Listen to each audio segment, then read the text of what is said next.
So I went to a number of different pantries and shopped and lived for 2 weeks, just 2 weeks, right? And at the end of the experience, I felt dark, and I felt tired, and I felt sick. And I am not trying to undermine the food quality that's in that system, right? Because there are a lot of people working very, very hard to make that the best it can possibly be. And it has improved a ton, and it continues to improve a ton.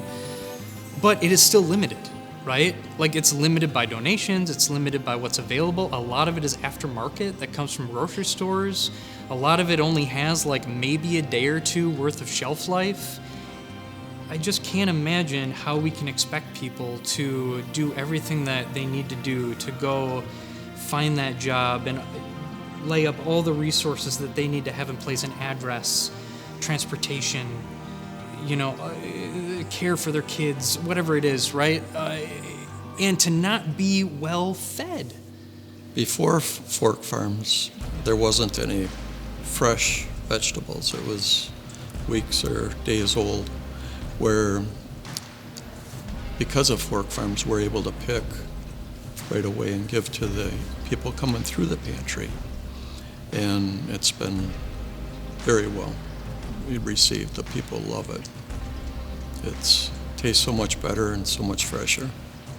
We've been able to really expand upon starting with 2 systems in becoming more creative and what are some solutions to this difficulty of getting fresh produce in the winter.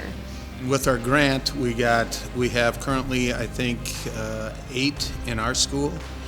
We have 1 in the LMC, and then 7 in our green room.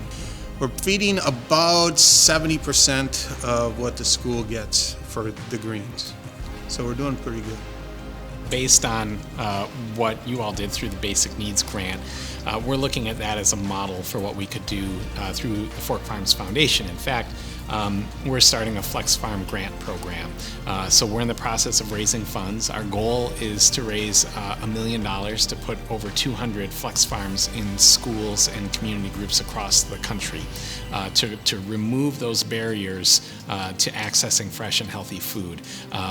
Because I think, in a big part of what we do, this is so much more than lettuce in a machine. This is about building community. It's about addressing issues of food insecurity. It's about bringing people together. The foundation really feels strongly that we need to do whatever we can to get this technology into the hands of people who really need it the most.